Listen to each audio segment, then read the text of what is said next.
We're at the Art Institute of Chicago, and today we're going to be talking about Caillebottes' painting, Paris, A Rainy Day. The first thing that comes to my mind when I see this painting is how much it resembles photography. It looks so real. If you look closely, you can see the reflections of the figures on the wet ground. Everybody is going about their everyday tasks, and nobody seems to be posing.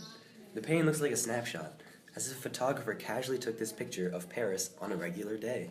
You can also see the strong influence as you look at this painting as a whole. Look at the figures in the foreground, then sharper focus, then the more indistinct ones in the background. The painting is carefully cropped. Right. You see, this cropping technique was widely used in photography.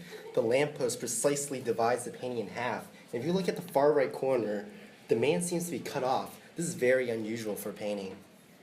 Now, I can't help to notice how different this painting looks compared to other ones in the Impressionist era.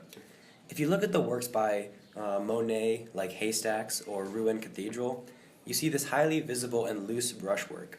This painterly style that is absent in the work of Caillebotte. If you look closely at Caillebotte's painting, you see that he replaces the loose brushstroke of the Impressionists with thinner and finer brushstrokes.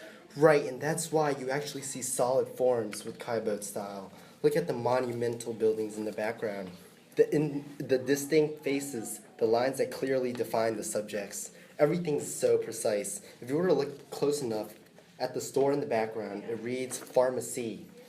You would never be able to see these fine details in the work of other Impressionists. And yet, this painting is still very much like those in the Impressionist era. Caillebotte's painting retains many of those intrinsically Impressionist characteristics.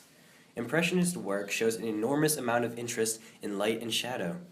If you take a look at Renoir's Dance at Le Moulin de la Galette, light and shadow definitely play a large role in this painting. Carefully painted spots of light shine on the figures to create the sense that sunlight is flittered between the tree branches and leaves. The subjects here are happily dining under the shade of the trees. The purpose of Impressionism is to depict an artist's own impression through the use of light and form. Yes, and here in Caillebotte's painting, you definitely see this specific interest in light. Look at the shadows and reflections of the people on the wet ground. Look at the cobblestones soaked with rainwater. They have this reflective shine. The artist here uses light and shadow to accurately portray a typical rainy day in Paris. The painting conveys the artist's own experience through his mastery of light. Caillebotte was actually a pretty wealthy man, so he didn't need to sell his work. Throughout his life, he actually amassed a large collection of the works of his contemporaries. He purchased works by artists like Monet, Renoir, Degas, and Pissarro.